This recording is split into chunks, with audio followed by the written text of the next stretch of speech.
My name's Andrew Oranjuik and I'm a solicitor and head the litigation team here at Martin Kay. I'm going to talk today about the terms of trading used by businesses when providing goods or services to their customers. My areas of practice are the resolution of commercial disputes and litigation. I tend not to get involved in the drafting of terms of business or advising clients on their sales processes, but I have been involved in many cases over the years where the focus is heavily on the contract between the supplier and the customer. So I've identified what I think are the top 5 mistakes or blunders that I see businesses make when dealing with their own customers. The first mistake or blunder is not having any terms and conditions at all.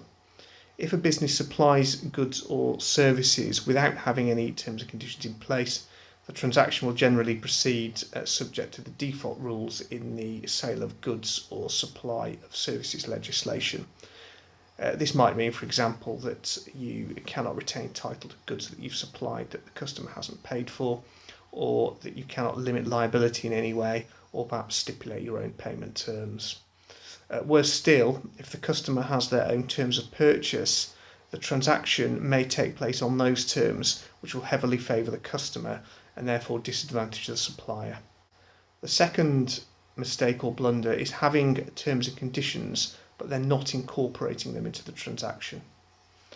Too often we see businesses having spent good money on professionally drafted terms and conditions suitable to their needs, but then not going through a proper sales process to ensure that they are incorporated into the transaction. The key to this is bringing the terms and conditions to the customer's attention so they cannot say at a later date that they were unaware of them. Failure to do this will have the same effect as having no terms and conditions at all, which I've already mentioned. The third mistake or blunder is copying and pasting terms and conditions from other businesses. You might think it's a good way to save money by surfing the web and using someone else's terms as your own. However, those terms will usually be drafted to suit a particular business, meaning that they will probably be unsuitable for your business and they will not fit the transaction that you have in mind.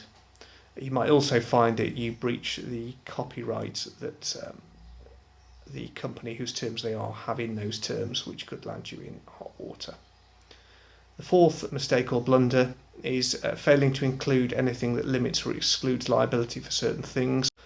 There are certain things that the law will not allow you to disclaim or limit liability for, examples being fraudulent statements made to the customer or liability for personal injury arising out of negligence. But subject to certain restrictions, businesses can disclaim or exclude altogether certain liabilities. Sometimes we see suppliers excluding liability for the consequential losses incurred by customers, for example, loss of profits. Suppliers might also want to put a cap on their own liability, which is often equivalent to or a multiple of the contract price for the goods or services supplied. The fifth and final blunder or mistake is failing to include within the terms and conditions what I would call a pay now and argue later provision. It's possible to include a provision in the terms requiring a customer to pay you regardless of whether they wish to withhold money, complain about the goods or make a counterclaim.